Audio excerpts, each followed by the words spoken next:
President Trump says the tariffs are due to economic emergency. Consumers can expect to feel price hikes on products from Mexico, like fruits, vegetables, beer, and tequila, and agricultural imports from Canada, like beef, pork, potatoes, and grain.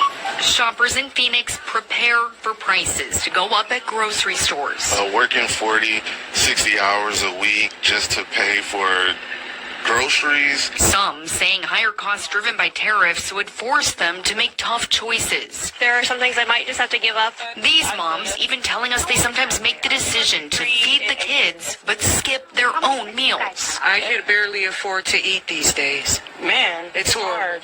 Now Arizonans are left to brace. Tariffs are just a low blow for me personally. I don't see any benefit to them. Others I believe in my president. telling us they just wish tariffs wouldn't hit the American family. To work just to pay your bills and buy food and groceries is not the American way. In Phoenix, Jane Caffrey, ABC 15, Arizona. There's a collective five-alarm tariff fire among food distributors, and their message is blunt. Now that tariffs are in effect, your cost for food and apparel and things like that will go up because of the Trump tariffs.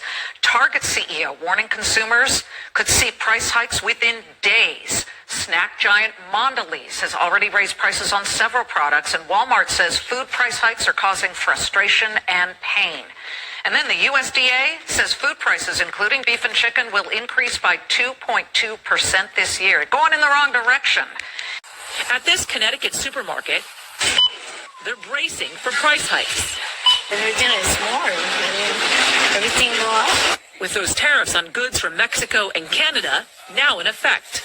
Now, these are Vancouver.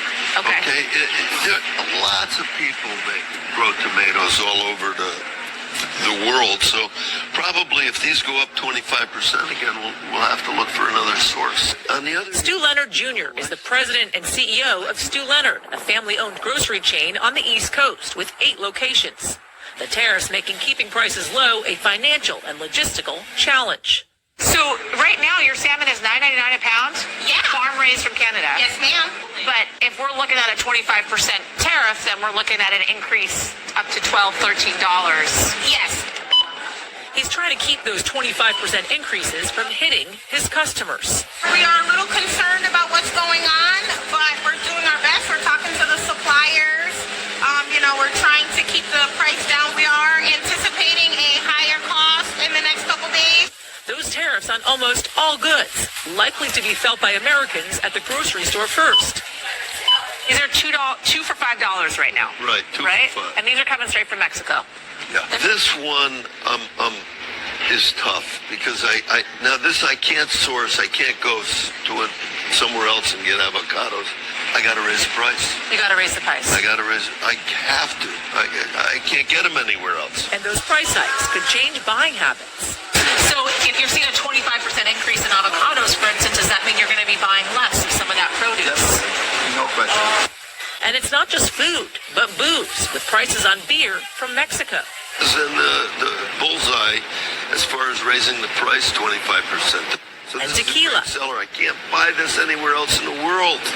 I got to go to Mexico. Set to jump, Okay. though those prices may go up only once the product already imported to the U.S. runs out. For Leonard and his business, they're bracing for volatility, unsure how much the trade war will affect prices and for how long.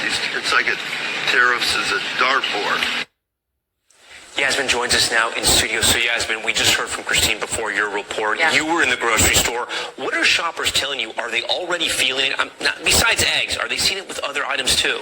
They're not feeling it yet, but there's 2 schools of thought. There's the wait-and-see folks, and then there's folks that are worried. The wait-and-see folks are saying, okay, listen, owners like Stu Leonard are saying we're going to absorb the cost, right? So maybe if there's a 25% hike, they're going to increase it 15%. So we won't absorb all of it, and our prices won't go sky high on things like avocados, tomatoes, salmon, for instance, because Stu Leonard is saying, hey, we can go to Norway. We can get Norwegian salmon versus Canadian salmon. But then there's the folks that are on the fixed incomes, right? I talked to a lot of folks that are retired. They're getting Social Security checks every month, right?